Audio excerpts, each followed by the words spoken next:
A lot of people put down video games, but as they get more advanced and more realistic, they are starting to add in features that do teach you business lessons. Anyone who plays career modes on FIFA or Madden will tell you that some of the features in the early 2000s were better than the current versions of these games. Some of those features were really powerful in terms of learning business. But even now, if you play as a coach, you have to deal with your players, which at times can be similar to dealing with staff. In Grand Theft Auto, you might be breaking the law, but it's still full of a bunch of financial and strategy lessons.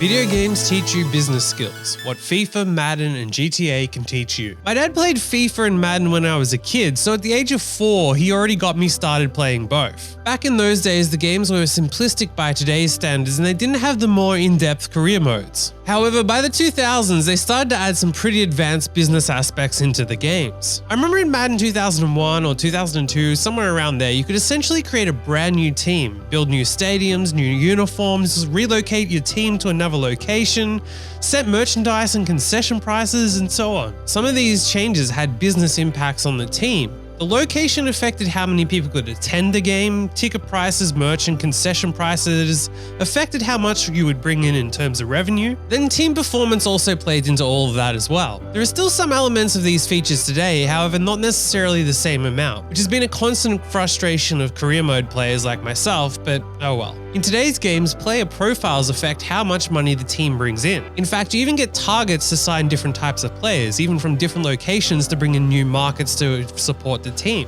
The owners of the team set you all types of expectations that you have to meet. You have profit and loss, there are basic issues of team chemistry, you have players who complain if someone else gets a raise. You have to make it all work with sometimes conflicting requirements. You need to win games and so you need to keep your best players, but you also need to cut costs and the best players want more money. Players complain if they don't get enough game time, players complain if they get rested or subbed off early, players' skills are affected by other factors. Managing players becomes a basic intro into managing staff. Like most people who play career mode, I've been disappointed by the lack of improvements in career modes in recent years. Whilst there are some stuff that has improved, in some cases it's actually gone backwards. Now obviously these games aren't perfect and won't teach you everything. However, they do give you some basic insight into these ideas. Grand Theft Auto teaches us a lot about criminal life.